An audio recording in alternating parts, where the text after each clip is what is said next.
I appreciate Brother J.D. Hill for letting me be here today. Make no mistake about it. I don't know if you know me like I know you, but let me introduce myself to you. Fellas, are you ready? I am Detroit's own L.A.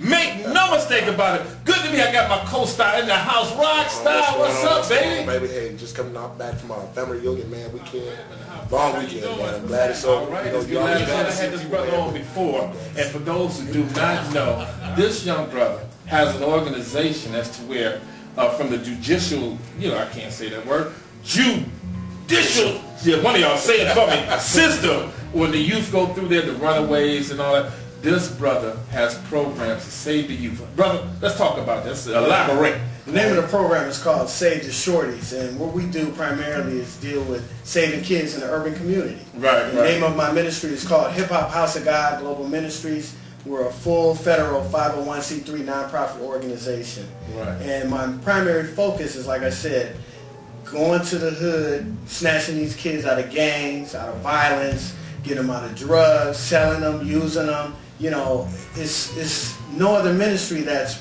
whose primary focus is saving lives. They into saving souls, that's fine. But I mean literally saving lives. You can parallel me to that of a doctor. You know what I'm saying? Not just a minister. I'm trying to save people's lives. I feel you, my brother, that's good. Now, how long have you been in existence saving the youth? I've been doing ministry work for 25 years. My focus on the youth started about 10 or 12 years ago. And then we became federalized a couple of years ago.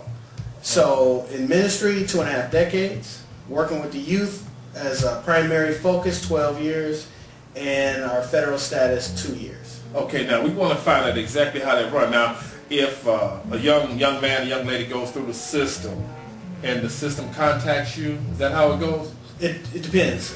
There's several ways you can contact us. One, you can call me direct at 313-622-0060.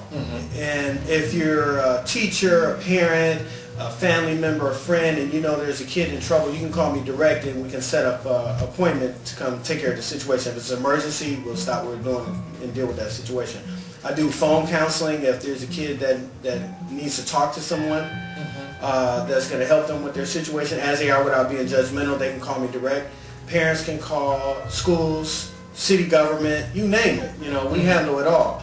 If it's a judge or you're a social worker and you know that some of these kids need our specialized individual assistance, you can contact us. There's numerous ways to do it. Now let me ask you this, like 90% or 50% or whatever, you would know the percentage of children, the situation, the majority of problems is what I'm trying to ask you, what the children are going through today as we speak. What are the majority problems that you get the most complaints about with these children? The number one situation deals with single parent families. That's where the problem begins. You have a mother that's trying to make ends meet, going to work every day. That's leaving the kids at home by themselves, especially during the summertime. Right. They have all this time, no guidance, and nothing to do but get in trouble. Right. So for the girls, they're getting pregnant. For the guys, they're getting in trouble. Drug dealing, gang banging, stuff like that. Or even the ones that are in trouble, they're just sitting around the house or in the neighborhood with nothing to do. There's no focus, no central focus. So we try to intervene in those situations. A lot of times you have young teenage men becoming aggressive in the home with their mothers, right, and their grandmothers, because you're in a house with females and you're a man, and as your hormones are changing, you becoming more of a man, and you don't even realize what's going on. But that strength and that aggression and that power is going through your system, right, and they don't know how to direct it. So the first person that approaches them in a way that they're not accustomed to, they have a problem with it. And then that starts a problem between the parent and the child. Then they go through the system. The mother usually calls the police and says, hey, I can't control my child. Then the police come out. Right. They're law enforcement. They have only one option: arrest you or just talk to you for a quick second and leave you alone. If the talk doesn't work, then the parent goes to the next action, which is the courts. Then the kid goes through the system. If the kid gets arrested, then we get the calls from the judges or the social workers. Hey, this is the situation. Or we deal with adjudicated youth that are in group homes or in placement homes because they can't live at home anymore. And that's probably the worst case scenario, either in jail or placement. But it's beautiful to us because we have all these kids with all these problems in one location, and we can help a lot of them at the same time. Okay. Now, we just did a program with an organization, and the kids told us that we have the best program they've ever experienced. All right. Okay. Now let me ask you this. Say if I'm a 14, 15-year-old and I want to challenge my mother. My mother calls you before she calls the police.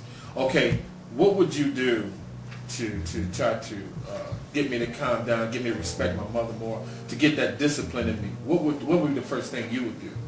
The first thing I do, if it's a phone consultation, it's an emergency situation, it has to be dealt with immediately. You don't even have time to get out there.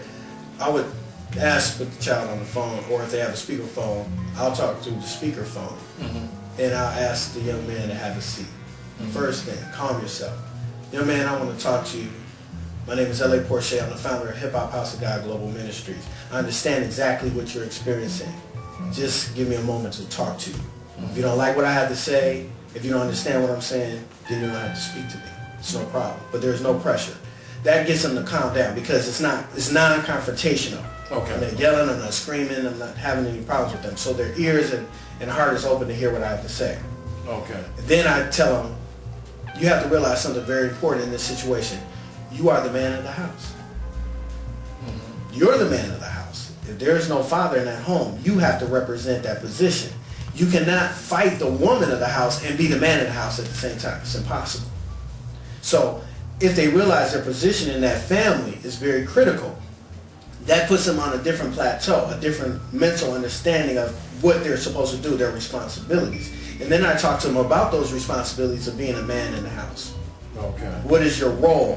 What are your responsibilities? What are you supposed to be doing? What is your mindset? You're supposed to be helping your mother, not hurting your mother. You all are a team. Right. You know, how can two walk together unless they agree, the Bible says. So in order for either the mother to accomplish her goals or the child to accomplish their goals, they have to work together seamlessly. And so that's the opening dialogue. And then we just go deeper. I mean, obviously, you know, what you're doing is a positive thing. You know, when young kids see you, you know what I'm saying?